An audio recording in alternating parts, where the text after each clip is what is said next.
prophesies in the 740s, 30s, 20s, somewhere in there. He doesn't seem to have seen the fall of Israel, though. Now, Hosea is considered by many to be the most difficult of the prophetic books. The Hebrew is very difficult, and it sometimes seems rather garbled. It's very hard to render it intelligibly. But structurally, we can divide the book into two main sections. Chapters 1 to 3 have a certain coherence to them, and then chapters 4 through 14. 1 to 3 tells of the prophet's marriage to a promiscuous woman named Gomer. His marriage is a metaphor for Israel's relationship with God. And these chapters also contain an indictment or a lawsuit. Remember this Reeve form, lawsuit form. We're going to see it both in Hosea and Isaiah today. Then chapters 4 through 14 contain oracles primarily. Oracles against the nations, but also against the kingdom of Israel. We're going to be focusing primarily on chapters 1 to 3, since these are so distinctive to Hosea, and we'll refer occasionally to some of the other chapters where they might pronounce an important theme for Hosea. So again, the historical background for the book of Hosea is the Assyrian threat. The Assyrians are wiping out a number of the smaller states in the ancient Near East, the middle of the 8th century, and Israel obviously could not be far behind. And the line that was taken by Hosea was to condemn the attempts that were made by various kings, by Israel's kings, to withstand defeat or to avoid defeat at the hands of Assyria. If Assyria was going to conquer Israel, Hosea said, then it was God's just punishment. And to fight against it, to fight against the inevitable, was simply another kind of rejection of God, another rejection of his plans and purpose. It demonstrated a lack of trust or faith in the power of God. Hosea 10, verse 13, spells out the disastrous consequences of trusting in human power or foreign alliances rather than trusting in God. And this is a theme that we'll see occurring again and again. Hosea 10:13. You have plowed wickedness, you have reaped iniquity, and you shall eat the fruits of treachery, because you relied on your way, on your host of warriors. He was suggesting inaction. Now that surely would have been viewed by the king and the court as against all reason. But this was Hosea's insistence. Israel was faced with a choice. In whom should she place her trust? In God or in human leaders and their armies? Hosea 1:7 goes so far as to suggest that actually the moment of decision has passed for the northern kingdom. There's still some hope for the southern kingdom, but the northern kingdom has obviously made its choice, and it was the wrong choice. Hosea says that God says, I will no longer accept the house of Israel or pardon them, but I will accept the house of Judah, and I will give them victory through the Lord their God. Right? Victory through the Lord their God. I will not give them victory with bow and sword and battle, by horses and riders. Right? If you think that's what gives you victory, you're mistaken. Some see that verse as perhaps a later interpolation into Hosea has such a positive assessment of the southern kingdom. But there is this sense of impending disaster that resonates throughout the book of Hosea. Chapter 8, verse 7. They sow wind and they shall reap whirlwind, standing stalks devoid of ears and yielding no flower. If they do yield any, strangers shall devour it. Israel is bewildered. So the catastrophe is unavoidable. And Hosea has often been described as painting a portrait of unrelieved gloom. It's very grim. He seems to hold out no real hope for Israel. She has to pay the price for her infidelity to God. But we need to look a little more closely at some of the themes of the book before we accept that evaluation entirely. And I think the one overarching theme that helps us organize most of the material in the book of Hosea, and one that shows its deep indebtedness to or interconnectedness with the book of Deuteronomy, is the theme of covenant, particularly Deuteronomy's notion of covenant. So I've put covenant at the top there, and we see this theme being played out in several different ways. The first I've just discussed, as Yahweh's covenant partner, as the vassal of the covenant partner, Yahweh, the sovereign, Israel should be placing her confidence entirely in Yahweh. Any foreign alliance, any alliance with Egypt against Assyria, for example, is against the terms of that covenant, that exclusive treaty between God and Israel. And she should not be relying on her military might, but relying on the sovereign, the suzerain. So anything short of complete trust in Yahweh's power to save the vassal Israel is a violation of the terms of the covenant. So we see it in the notion of confidence, exclusive confidence and trust in God and his power. A second way in which the theme of covenant is expressed is found in Hosea's denunciation of social injustice and moral decay, and of course this is a theme that's common to the prophets. Here he follows Amos. But he's now the first to couch his charge in the form of this formal reeve, or lawsuit, in which God is said to bring a charge against Israel for violating the terms of the covenant, for breach of covenant. This happens in chapter 4. The first 3 verses of chapter 4, Israel's charged. And Hosea employs language that deliberately invokes the Decalogue. Hear the word of the Lord, O people of Israel. For the Lord has a case, a lawsuit, against the inhabitants of this land, because there is no honesty and no goodness and no obedience to God in the land. False swearing, dishonesty, and murder, and theft, and adultery are rife. Right? Picking out key terms from the Decalogue. False swearing, murder, theft, and adultery, which of course occur in a threesome in the Decalogue. Crime are rife. These things are rife. Crime follows upon crime. For that the earth is withered, everything that dwells on it languishes. Beasts of the field and birds of the sky, even the fish of the sea, perish. Unlike Amos, Hosea also engages in a prolonged or sustained condemnation of Israel's religious faithfulness, which is figured in terms of adultery. And so here again, the theme of covenant is dominant and organizes the prophet's presentation. To represent Israel's faithlessness, he invokes other types of covenantal relationships as metaphors, most notably the metaphor of marriage. Marriage can be referred to as a brit, as a covenant between a husband and wife, and so it's an appropriate metaphor. And we see it primarily in chapters 1 through 3. He addresses the relationship between Yahweh and Israel through the metaphor of marriage, and Israel is the unfaithful, adulterous wife. He describes in lurid terms her lecherous addiction to images and idols, her adulterous worship of Baal. He points to the nation's leaders and their failures, the kings and the priests, their failure to prevent the people's waywardness, their debauchery.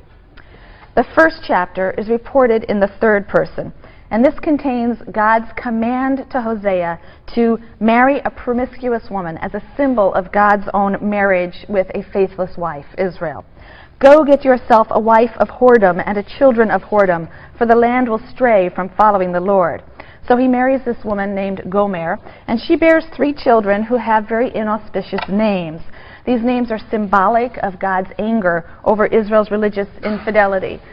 Jezreel because God plans to punish Jehu for his slaughter of the house of Ahab. Even though Ahab was no favorite of God, you still should not raise your hand against the Lord's anointed. And so Jehu will have to be, Ahab will have to be avenged. Jehu will have to be punished at Jezreel, which is where the murder happened. Lo ruchama, which means not loved, not forgiven, because God will no longer love or forgive or pardon the house of Israel. And the third child's name is Lo ami, not my people, a sign that God has dissolved the covenant bond. He's rejected Israel as his people, divorced Israel. There really could be no more stark and shocking denial of the covenant than this. Chapter 3 contains a Hosea's first person account of God's command to him. There it said that God commands him to befriend, although he seems to hire, a woman on condition that she not consort with others. The woman again symbolizes Israel, who's brought into an exclusive relationship that requires her to remain faithful to one party, in contrast to her customary behavior. And then sandwiched between chapter 1 and chapter 3, both of which have the accounts of these relationships that are metaphors for God and Israel's relationship, sandwiched between them is the almost schizophrenic chapter 2. It contains, again, this sustained, violent, very violent account on the faithless wife, on faithless Israel, and God's formal declaration of divorce. She is not my wife, and I am not her husband. This would affect a divorce, the statement uttered by a husband. We have that in verse 4. And yet, this chapter also contains a very gentle and very loving portrait of reconciliation. And it's in that portrait of reconciliation that we see another aspect of the covenant concept emerge, an aspect that was again most pronounced in the book of Deuteronomy. As Israel's covenant partner, God loves Israel, and he actually longs for her faithfulness. This steadfast covenantal love, one of the words that's used repeatedly is chesed, but it refers to a special kind of steadfast love, loyal love. This covenantal love will reconcile God to wayward Israel, just as Hosea is reunited or reconciled with his faithless wife. And the prophet imagines a return to the wilderness. And, God is imagining it would be wonderful if we could return to the wilderness and covenant again. And this time it would be a permanent and eternal marriage. And the 3 children who were cast off at birth, they will be redeemed and accepted by their father. Those are some of the ideas contained in this passage. This is Hosea 2, verses 16 to 25, the reconciliation. Assuredly, I will speak coaxingly to her and lead her through the wilderness and speak to her tenderly. I will give her her vineyards from there and the valley of Achor as a plowland of hope. And there she shall respond as in the days of her youth when she came up from the land of Egypt. So the period of the Exodus and wandering is romantically imagined and as this time of a very good and close relationship between God and Israel. And in that day you will call me Ishi, and no more will you call me Baali. This is a pun. Both of these words can mean my husband. Ishi is my man, a male, and Baali is my lord. Women would have used both for their husbands. But Baal obviously has connotations with the god Baal. So instead of calling me Baali, my Baal, you will call me Ishi, my husband, using a word that's free of Baal connotations. For I will remove the names of the Baalim from her mouth, and they shall never more be mentioned by name. In that day I will make a covenant for them with the beasts of the field, and the birds of the air, and the creeping things of the ground, and I will banish bow and sword and war from the land, and thus I will let them lie down in safety, and I will espouse you forever. Back to the marriage metaphor. I will espouse you with righteousness and justice and with goodness and mercy, and I will espouse you with faithfulness, and then you shall be devoted to the Lord. In that day I will respond, declares the Lord. I will respond to the sky, and it shall respond to the earth. And the earth shall respond with new grain and wine and oil, and they shall respond to Jezreel, the first of the children. I will sow her in the land as my own. Jezreel was a fertile valley, not just a place of war and death. And I will take Lo Ruchama, not loved, back in favor. And I will say to Lo Ami, not my people, you are my people. And he will respond, you are my God. So Hosea isn't unrelievedly gloomy and grim. It does provide these images, these very stirring images of hope and consolation and reconciliation. Amos also held out hope in the form of a remnant that would survive the inevitable destruction. So we need to think about the 2 traditions that prophets like Amos and Hosea are drawing on in this combined message of doom on the one hand and hope on the other. Really what the prophets are doing is drawing on 2 conceptions of covenant, the 2 conceptions that we saw in our study of the Pentateuchal material and on into Samuel. On the one hand, they recognize the unconditional and eternal irrevocable covenant, right, that God established with the patriarchs, as well as the eternal covenant with David, with the house of David. Those covenants were the basis for the belief that God would never forsake his people. But on the other hand, of course, they place emphasis on the covenant at Sinai. It's a conditional covenant. It requires the people's obedience to moral, religious, and civil laws in the covenant code, and it threatens punishment for their violation. So the prophets are playing with both of these themes. Israel has violated the Sinaitic covenant, and the curses that are stipulated by the covenant must follow: national destruction and even exile. They will follow. They have to. But alienation from God is not and never will be complete and irreparable because of the unconditional covenant, the covenant with the patriarchs, the covenant with the house of David. So Israel will be God's people forever despite temporary alienation. The notion of election, an act of purely undeserved or unmerited favor and love on God's part, not due in any way to a special merit of the people, undergirds the prophetic message of consolation. And Hosea paints a very poignant and moving portrait of this special and indissoluble love that God bears for Israel. And in doing so, he draws on a second metaphor. So we've had the metaphor of husband and wife, which is a kind of covenantal relationship. We also have the metaphor of parent-son, which can also be understood in terms of a covenant with obligations. All right? The parent-son relationship entails loyalty and love, but also obligation.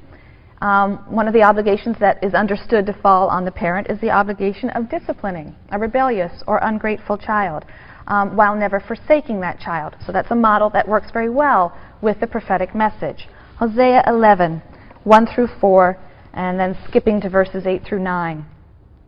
I fell in love with Israel when he was still a child, and I have called him my son ever since Egypt. Thus were they called, but they went their own way. They sacrificed to Baalim and offered to carved images. I have pampered Ephraim, another name for Israel, right? Ephraim. I have pampered Ephraim, taking them in my arms, but they have ignored my healing care. I drew them with human ties, with cords of love, but I seemed to them as one who imposed a yoke on their jaws, though I was offering them food. How can I give you up, O Ephraim? How surrender you, O Israel? How can I make you like Admah, or render you like Zeboim, other foreign places? I have had a change of heart. All my tenderness is stirred. I will not act on my wrath, will not turn to destroy Ephraim. For I am God, not man, the Holy One in your midst. I will not come in fury. So these alternating passages of violent rejection and tender love and reconciliation.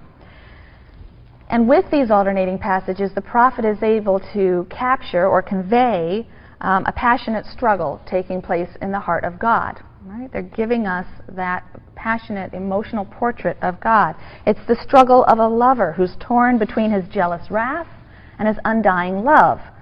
And it's a struggle that is won ultimately by love, because God cannot let Israel go. We're going to see that each of the prophets we look at holds these two covenantal ideas in tension, and they will emphasize one or the other depending on the particular situation, the particular historical situation. Sometimes when it's a time of relative ease or comfort, then the prophet emphasizes the violations of the Sinaitic covenant, the punishment that will inevitably come for these violations, and they'll downplay God's eternal commitment to his people. But in times of despair and suffering and destruction, then the prophet may point out that violations of the covenant were the cause of the distress, but they will emphasize God's undying love for Israel and hold out hope, therefore, for a better future. Now we're going to leave the northern prophets and move to southern prophets. Isaiah is the longest prophetic book. The interpretation of many passages in the book of Isaiah as symbolic references to Jesus make it one of the most quoted books of the Bible by Christians.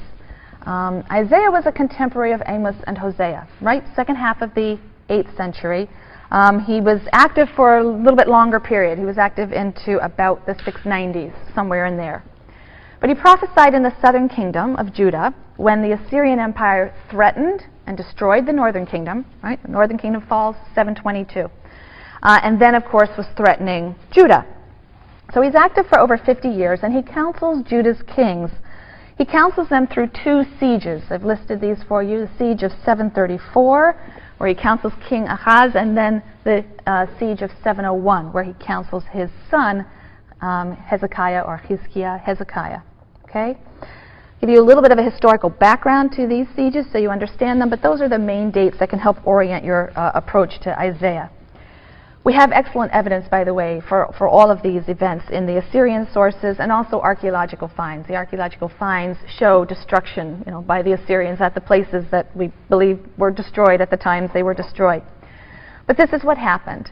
In 734, you have the Assyrians, who at this time are under Tiglath-Pileser, and they're extending their control through the region. So they're coming from the northeast. So first they're going to hit Aram in Syria, and then advance on the northern kingdom of Israel. So Aram and Israel join together in an alliance. They're trying to resist the advancing Assyrians. Judah refused to join the alliance. Right? The southern kingdom refused. So, in anger, Aram and Israel move south and lay siege to Jerusalem. So the first siege, the siege of 734, is actually a siege of Jerusalem by the northern kingdom of Israel in alliance with the Arameans. They were trying to force Judah's cooperation in standing against Assyria. King Ahaz of Judah decided to appeal to Assyria for help, to Tiglath-Pileser for help. He submits to the Assyrians as a vassal. He pays tribute. We have a record of the tribute that was paid in the Assyrian records in 734. And this action is condemned by the biblical writers. The Deuteronomistic historian in 2 Kings 16 condemns this action. Isaiah also condemns it. So Judah has made itself vassal to Assyria. And this is the case until Ahaz's son Hezekiah decides that he will assert the nation's independence. The Assyrians are angry about this. This is now after the fall of the northern kingdom of Israel. The Assyrians are angry, and under Sennacherib, they attack. They devastate many of the cities in the countryside, and again, archaeology confirms what we know from the Assyrian records, and they advance on Jerusalem and lay siege to Jerusalem in 701. And just as he had counseled King Ahaz, Israel now counsels Hezekiah. In the end, Jerusalem wasn't destroyed. A heavy tribute was paid to the Assyrians, but eventually the Assyrians did withdraw. They were overextended to a large degree. All right, that's the general historical background. We'll come back to some of the details in a minute, but let me first give you a sense of the general structure of this very large book. The claim that the prophetic books are anthologies of oracles and other materials compiled by the prophet or by his disciples, that is to say, schools that kept a set of prophecies and then added to those core prophecies because of their firm belief in their continuing relevance. That portrait of the anthological nature of prophetic books is really demonstrable in the book of Isaiah. I've put the basic structure up there for you. The first 11 chapters contain memoirs. Chapter 1 sets out some of the basic themes of Isaiah, but we have a lot of first-person narrative. Then we have various oracles against Israel. Some of this material refers to the attacks on Jerusalem, especially the siege of 701. And there seems to be a kind of concluding hymn in chapter 12. We then have about 11 chapters of oracles against foreign nations. That's a form that we also saw in Amos and Hosea, denouncing foreign nations, from chapters 13 to 23. I'm skipping over chapters 24 to 27. They are a little apocalypse, a sort of mythological vision of the end of days, and that probably dates to a much later time, the 6th century. That was the time in which the apocalyptic genre was really developing. So we skip over that. We don't think of that as associated with the historical Isaiah, and move on to chapters 28 to 33. Here we turn from oracles against foreign nations to oracles against Judah and Israel and the relationship with Egypt, right? This is a time where, caught between these two powers, Egypt and Assyria, Judah is trying to figure out with whom to make alliances, right? Should she cast her lot with Egypt, and so on. And these are from a slightly later period, down towards the siege of 701, and they include accounts of Isaiah's counsel to Hezekiah in 701. 34 and 35 we'll kind of skip over for now. These also are post-exilic insertions. And then chapters 36 to 39. This is third-person historical narrative. And it is, in fact, 2 Kings chapters 18 to 20. That material has simply been inserted here. So those 3 chapters appear here in Isaiah. It's the story of the invasion of Sennacherib, the interactions of Isaiah and Hezekiah during the siege in 701. So I'm stopping at chapter 39, even though there are 66 chapters in the book of Isaiah, because most scholars agree. I think this is really a very strong consensus that the remaining material is not the work of Isaiah of Jerusalem. It dates to a period long after Isaiah's lifetime. I've already mentioned the Apocalypse, which we think is probably from the 6th century. That's embedded in there, chapters 24 to 27. But the remaining material we speak of in 2 main sections. We refer to these as 2nd Isaiah and 3rd Isaiah.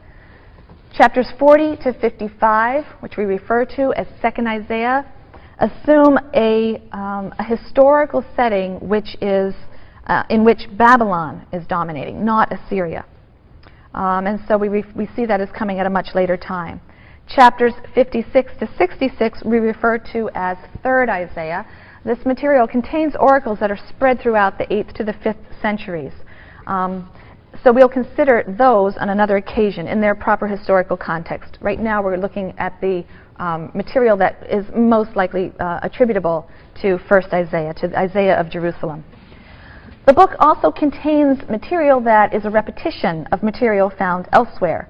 I've already noted 2 Kings 18 to 20 appears here, but in addition you have snatches of verses that appear in other places. So Isaiah 2 verses 2 to 4 are found in Micah, the book of Micah 4 verses 1 to 4. Jeremiah 48 is essentially equivalent to Isaiah 15 and 16. So this kind of repetition among or between different books illustrates, again, the anthological nature of the prophetic corpuses, right? That the prophetic corpus, that these were works that were compiled from material that sometimes circulated in more than one school.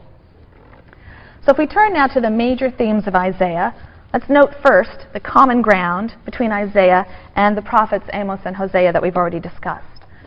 Isaiah is consistent with Amos and Hosea in denouncing, again, the social injustice and moral decay which is the cause of God's just and inevitable punishment. Isaiah 5, extracting from verses 8 through 24.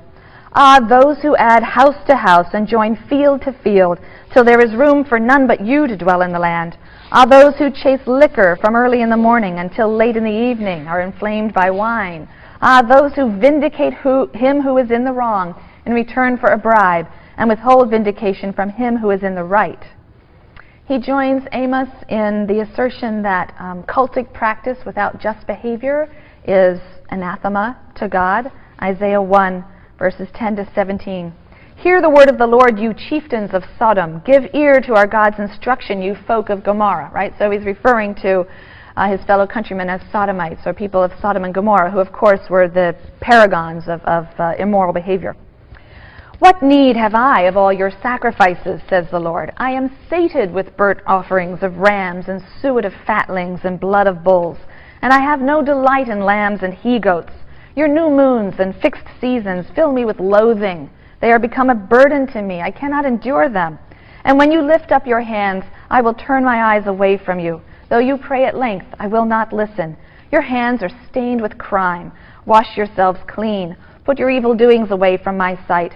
Cease to do evil, learn to do good. Devote yourselves to justice. Aid the wronged. Uphold the rights of the orphan. Defend the cause of the widow. Right? These are harsh and shocking words. I'm sick of sacrifices. I'm sick of your festivals and holidays, as long as you are, of course, committing these terrible acts. And like Amos and Hosea, Isaiah asserts that morality is a decisive factor in the fate of the nation. Again, the passage that begins, those who add house to house and join field to field. In my hearing, said the Lord of hosts, surely great houses shall lie forlorn, spacious and splendid ones without occupants. Assuredly my people will suffer exile for not giving heed, its multitude victims of hunger, and its masses parched with thirst. So there are, of course, some commonalities, but Isaiah differs from Amos and Hosea in this. He places far greater emphasis on the Davidic covenant than on the Mosaic covenant. This is a key feature of Isaiah. The wilderness tradition, the Exodus tradition, the covenant at Sinai, these are so important to Amos and Hosea and are referred to by Amos and Hosea, but they have less of an explicit influence on Isaiah's prophecy. They're not there, but they have less of an explicit influence. Instead, Isaiah has an overriding interest in Davidic theology, the royal ideology that centers on Zion, an ideology that we discussed earlier. So we see this in his Reeve, his covenant lawsuit, which focuses a little less on the violations of the nation than it does on the failure of the kings and the leaders who have misled the nation and who will now have to be punished as was stipulated in the Davidic covenant. We also see it in his firm belief in the inviolability of Zion. Right? This is a clear doctrine with Isaiah, the inviolability of Zion. Yahweh has a special relationship with the Davidic royal line and the Davidic capital, Jerusalem or Zion, and he will not let either perish. And that belief undergirds and informs his consistent advice to the kings of Judah. Times of great danger are opportunities to demonstrate absolute trust in Yahweh's covenant with the line of David, with the house of David. The king must rely exclusively on Yahweh and Yahweh's promises to David and his city, and not on military might or diplomatic strategies. So if we look at Isaiah's dealings with King Ahaz, right, the first siege in 734, this is described in Isaiah chapters 7 and 8. Isaiah, who also has children with portentous names, this is a fad, I guess, among the prophets, his children's names are Only a Remnant Will Survive, and Hasten for Spoil, Hurry for Plunder, which indicates the destruction and exile. So he goes to visit the king. And his advice to the king is, be quiet and do not fear, chapter 7, verse 4, the crisis will pass. 7, verse 9, if you will not believe, surely you shall not be established. This is an evocation of Zion theology. God is in the midst of the city. That means the Lord of hosts is with the people. Isaiah then offers Ahaz a sign of the truth of his prophecy. And that is, namely, that a young woman who has conceived will bear a son and will call him Emmanuel.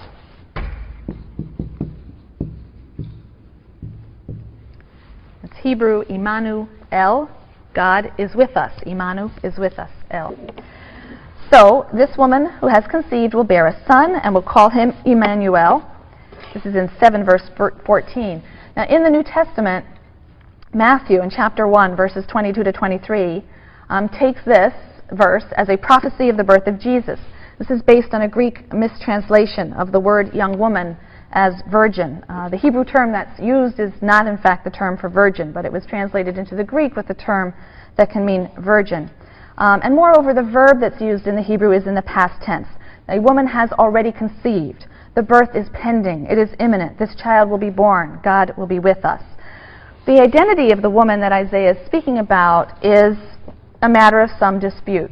So some scholars take the verse as a reference to Isaiah's own wife. She's already had 2 children with portentous names, and now she's pregnant with a third. But others take the verse as a reference to the king's own wife, who will bear his son Hezekiah, King Hezekiah. There are some problems with chronology. It doesn't quite work out that he would be the right age. But the fact is, Hezekiah was a celebrated king. He did, in fact, manage to keep Judah intact against the Assyrian threat and kept Jerusalem from falling in the siege of 701. And 2 Kings, right, the book of 2 Kings, chapter 18, verse 7, says of Hezekiah, the Lord was with him, right? God was with him, connecting it to the name Emmanuel. God is with us, God is with him. Very similar, and very, very similar in the Hebrew. In fact, sounds the same. So in keeping with this interpretation, the idea that the child who he says will be able to, in a sense, save Judah is the child of the king to be born, Hezekiah. In keeping with that, scholars see the famous verses in Isaiah 9 as praise of King Hezekiah. These verses are verses that announce, "For unto us a child is born, a wonderful counselor, a mighty God, an everlasting Father, a Prince of Peace," referring then to an unending peace in which David's throne and kingdom are firmly established. And again, these verses have also been decontextualized and are utilized in Christian liturgies to this day, again as if they refer to the future birth of Jesus. In any event, Ahaz doesn't heed Isaiah's call for inaction. Right? He says he should be doing nothing. How could any king really follow such advice to seek no political or military solution? And so he appeals to Assyria for help against Aram and the northern kingdom of Israel, who are laying siege to him. And this is a disastrous development in Isaiah's eyes. If we move to the second siege in 701, we see that Isaiah really takes a similar stance. Hezekiah tries to form an alliance with Egypt now to stave off the Assyrian threat. And Isaiah castigates the king, and he castigates the king's men for abandoning Yahweh and relying on the frail reed of Egypt. And we find here an example of the bizarre and demonstrative behavior of the prophet. We'll see this in many of the prophets. We'll see it particularly in the prophet Ezekiel, but we see it with others, where they would engage in these symbolic acts that were meant to shock and attract attention. Isaiah paraded naked through the streets of Jerusalem to illustrate the exile and the slavery that would follow from this mistaken reliance on Egypt. He denounces the political advisors who counsel the king to form an alliance with Egypt because they are simply trusting in horses and chariots rather than gods. And Isaiah counsels differently. He says, "For the Egyptians are man, not God, and their horses are flesh, not spirit." Chapter 31, verse 3, the king should simply trust in God. In the narrative account that we have of the siege of 701, that's found in chapters 36 and 38, it's also duplicated in 2 Kings, Isaiah counsels Hezekiah when the siege is underway not to capitulate to the Assyrians. This might seem to contradict his earlier message that Assyria was the rod of God's anger, and that Hezekiah should not resist. But in fact, there's a basic consistency to Isaiah's counsel. Just as his earlier counsel to trust in God rather than Egypt was based on his trust in God's promises to David and the inviolability of the royal city, so now his counsel to resist, not to open the doors of the city to the Assyrians, is based on his belief that Yahweh could not possibly intend to destroy his royal city. Isaiah 37, verses 33 to 35. "Assuredly thus said the Lord concerning the king of Assyria, he shall not enter this city. He shall not shoot an arrow at it, or advance upon it with a shield, or pile up a siege mound against it. He shall go back by the way he came. He shall not enter this city, declares the Lord. I will protect and save this city for my sake and for the sake of my servant David." Right? Again, for the sake of the Davidic covenant. And the fact that Jerusalem did, in fact, escape destruction after this terrifying siege by the Assyrians only fueled the belief in the inviolability of David's city, Zion. Isaiah 6 contains a striking account of the call of Isaiah. Many of the prophetic books will feature some passage which refers to the prophet's initial call. And it's something we might expect to find at the beginning of the book. So obviously chronology is not the organizing principle in the book of Isaiah. But I want to draw your attention to God's extraordinary message to Isaiah at the time of his call or commission. "Go and say to that people, hear indeed, but do not understand. See indeed, but do not grasp. Dull that people's mind, stop its ears, and seal its eyes, lest seeing with its eyes and hearing with its ears, it also grasp with its mind and repent and save itself." Well, there's a nice literary chiasm before we get to the substance of it. In the last line, you have heart, ears, and eyes, and then these are repeated, but in reverse order, eyes, ears, and heart. But in this passage, we return to the kind of bleakness that we saw in Hosea. Destruction is inevitable. God's message by his prophet will not be understood. And indeed, God will see to it that the people do not understand the message. They do not heed the call to repent, do not save themselves, and so do not escape God's just punishment. It's a fascinating, if theologically difficult, passage. God tells Isaiah to prevent the people from understanding, lest through their understanding they turn back to God and save themselves. And again, we see God, or perhaps his prophet, caught in the tension between God's justice and God's mercy.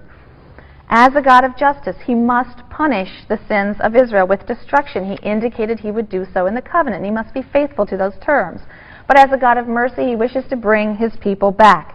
He wishes to send them a prophet to warn them of the impending doom and urge them to repent so that he can forgive them and renounce his plan of destruction. Yet how can he both punish Israel and so fulfill the demands of justice, and yet save Israel and so fulfill the demands of mercy and love? Verses 12 and 13 in chapter 6 answer this question with an idea that we've seen a little in Amos and Hosea. When Isaiah asks how long the people will fail to hear, fail to understand, to turn back to God and save themselves, God replies, "Till towns lie waste without inhabitants, and houses without people, and the ground lies waste and desolate. For the Lord will banish the population, and deserted sites are many in the midst of the land. But while a tenth part yet remains in it, it shall repent. It shall be ravaged like the terebinth and the oak, of which stumps are left even when they are felled, and its stump shall be a holy seed." So God will punish. God cannot not punish Israel. And so the demands of justice will be met, and God will have upheld the terms of the conditional Mosaic covenant. But God will at the same time effect the salvation of his people in the future. He has sent a prophet with the call to return, and in due time a remnant of the people, a tenth, Isaiah says, will understand and heed that call. They will receive God's mercy, and the covenant will be reestablished. And in this way the demands of love and mercy will be met, and God will have been faithful to his covenantal promise to the patriarchs and the royal house of David. The people's delayed comprehension of the prophet's message guarantees the operation of God's just punishment now and his merciful salvation later. While the notion of a remnant leads to the idea of a future hope, it wasn't a very consoling message at the time, because the prophets were essentially saying that the current generation would all but cease to exist. Isaiah 10, verses 21 to 23, "Only a remnant shall return, only a remnant of Jacob to mighty God. Even if your people, O Israel, should be as the sands of the sea, only a remnant of it shall return. Destruction is decreed, retribution comes like a flood, for my Lord God of hosts is carrying out a decree of destruction upon all the land." Well, we've seen that the prophet's message of destruction and punishment and doom is very often accompanied by, often alternates with, a message of consolation and a promise of restoration of a purged or purified remnant in the land of Israel. This is where the prophets differ from the Deuteronomistic historian. The Deuteronomistic historian is more concerned with the justification of God's actions against Israel than with painting a vivid portrait of the time of a future restoration. But this period of restoration is elaborately envisioned in some prophetic writings, and it even takes on an eschatological tenor. The word eschatology means an account of the end. So in some of them, this becomes an eschatological vision, that this is what the restoration will happen at the end of days, and the restoration will bring about some sort of perfect end time. So in Isaiah, for example, the return will be a genuine, wholehearted, and permanent return to God. It will be the end of sin. It will be the end of idolatry. All the nations of the earth will recognize the Lord of history. A new epoch will open in world history. It's an enormous transformation. And Isaiah is the first to envisage this kind of transformation, the end of the dominion of idolatrous nations. When God comes to Jerusalem to save the remnant of Israel and gather in the dispersed exiles, it will be a theophany, a self-revelation of God of worldwide scope. Isaiah 2, verses 2 to 4. "In the days to come, the mount of the Lord's house shall stand firm above the mountains and tower above the hills." So this little hill, if you've ever been there, it's really not very big, that the temple stood on will tower like some large, impregnable mountain over all other hills and mountains, and all the nations shall gaze on it with joy. "And the many peoples shall go and say, 'Come, let us go up to the mount of the Lord, to the house of the God of Jacob, that he may instruct us in his ways, and that we may walk in his paths. For instruction, Torah, shall come forth from Zion, the word of the Lord from Jerusalem. And thus he will judge among the nations, and arbitrate for the many peoples. And they shall beat their swords into plowshares, and their spears into pruning hooks. Nation shall not take up sword against nation. They shall never again know war.'" Note the direction that Israelite thought is taking. The J source in Genesis assumed that all humans had knowledge of Yahweh from the time of creation. You remember that was one of the distinctive traits of J as opposed to P, for example. They assumed, however, that humans turned from Yahweh. So Yahweh selected one nation to know him and covenant with him. The book of Deuteronomy accepts that Yahweh is Israel's God. Other nations have been assigned to the worship of other gods, and that's just fine.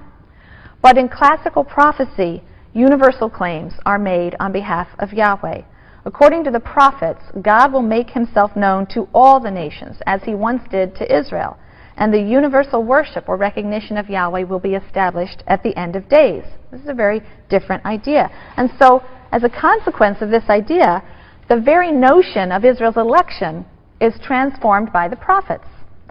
In the Torah books, the election of Israel means simply God's undeserved choice of Israel as the nation to know him and bind itself in covenant to him. But in the prophetic literature, Israel's election is an election to a mission. Israel was chosen so as to be the instrument of universal redemption. universal recognition of Yahweh. When God comes finally to rescue the Israelites, he will simultaneously reveal himself to all of humankind. They'll abandon their idols, they'll return to him, a messianic period of peace will follow. And eventually, we're going to see the idea that the mission for which Israel was elected was to become a light unto the nations. This is a phrase that we're going to see in other parts of Isaiah, Isaiah 49, Isaiah 51, later. The royal ideology of Judah plays an important role in the eschatological vision of Isaiah, because this new, peaceful, righteous kingdom is going to be restored by a Davidite. It's going to be restored by a king from the branch of Jesse. David's father's name was Jesse, so when you say the branch from the stump of Jesse, then you're referring to a Davidite. Isaiah 11 refers to the restoration of the Davidic line, which implies that it had been temporarily interrupted. So Isaiah 11 may be post-exilic. It may date from a time when people were hoping for a Messiah to arise and restore the line of David.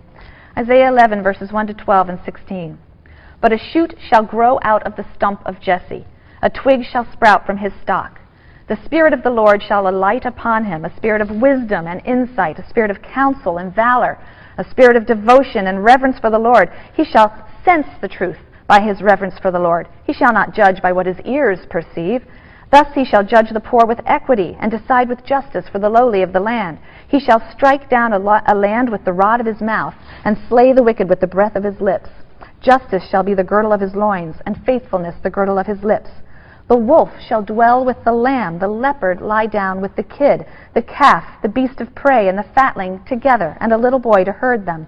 The cow and the bear shall graze. The bear is vegetarian now, not killing the cow, but eating the grass with the cow. Their young shall lie down together, and the lion, like the ox, shall eat straw.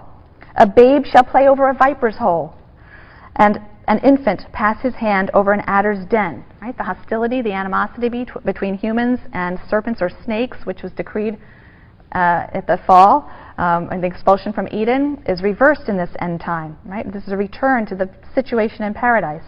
In all of my sacred mount, nothing evil or vile shall be done, for the land shall be filled with devotion to the Lord as water covers the sea.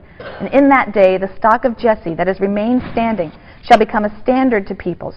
Nations shall seek his counsel, and his abode shall be honored. In that day, my Lord will apply his hand again to redeeming the other part of his peoples from Assyria, as also from Egypt, Pathros, Nubia, Elam, Shinar, Hamat, and the coastlands.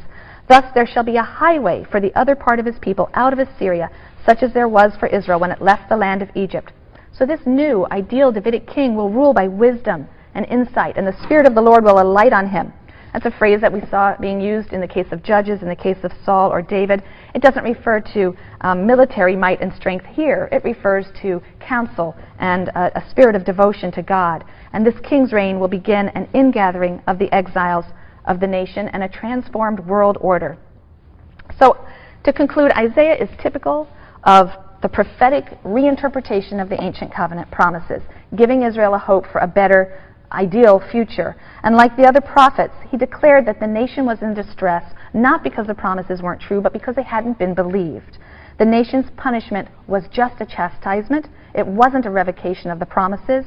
The prophets pushed the fulfillment of the promises beyond the existing nation, however. It's only after suffering the punishment for the present failure would a future redemption be possible. So the national hope was maintained, but pushed off to a future day.